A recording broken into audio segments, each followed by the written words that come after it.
Hello everyone, this is Pooja again from Simple IT Learnings.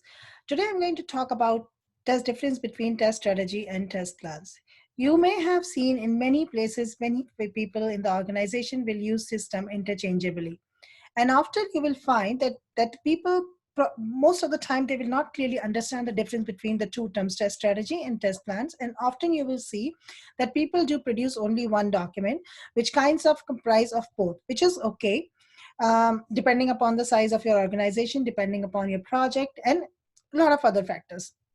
In this video, I'm going to talk about high-level difference between the test strategy and test plan, which will help you understand that for your project, if you would need only one document, multiple documents, and basically what is the basic difference between the two terms. So what is test strategy? First of all, okay, think like this. Test strategy is a static document. When I say static document, it goes on the company level or on the project level or on the program level. So it talks about the standards. It talks about what will be followed in that program or in that company, depending upon the size, or for that particular project, like depending upon the size. So generally you will see in one type of a department, test strategy is same because it's a static department. It talks about, and first of all, like it is produced by project managers or the test managers. It talks about like your scope, high level scope overview, what tools would be using. So for example, if you are automating it, if you are doing a manual testing, if you are automating it, what tools you are using, what defect tracking tools used in your company, what is the test approach. When I say test approach, like when the testing will begin, when the testing will end, who will be the people involved in the sign off. Those kinds of components come in the test strategy, which is generally goes by on a company level, project level, product level, depending upon how your organization is set up. So for instance, like in some example, the sign-offs are given by business. In some companies, the sign-offs are given by your test and release management team. In some companies, the sign-offs is given by your project manager.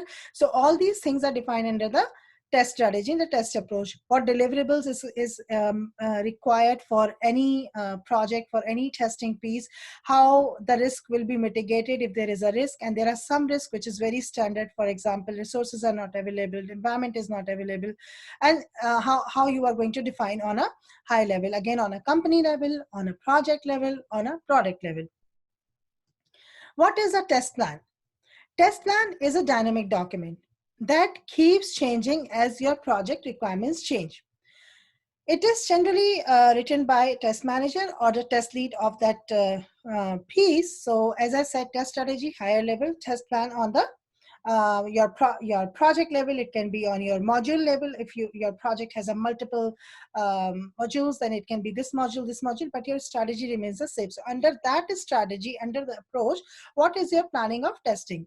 So what features you are testing, like if you remember when I'm talking about the login screen, what you're testing, what you're not testing, glossary, what features is being testing, what's not testing. If you are taking any risk-based testing, when I say risk-based testing, you will find a separate video for that, which will kind of explain what is risk-based testing, but on a high level, like what are the risks involved. Like for example, if you have to complete a testing in a week, but the amount of test cases is going to take a single person, let's say up to 2 weeks. So if you don't have a resources, what kind of a risk you are taking, what kind of a test cases you are putting on hold, or you are making a compromise on that, depending on the need. So all that is defined on your module level, on your product level, like under which you're defining that test plan. What will be your pass criteria for this test plan? What will be the fail criteria? How you are going to suspend the testing? What will be the test environment? How the schedule will look like? Roles and responsibilities. So who would be playing what role in the project? So this person is responsible for writing the test cases, executing the test cases. This person is responsible for defect management. This person is responsible for managing the overall testing. So all this is defined for that particular test piece, the test plan, risk and contingencies, and the various approval process. So repeat again, like test strategy, higher level, company, product, your particular project. Test plan follows the structure of the test strategy and talks about how the particular piece of testing will be play.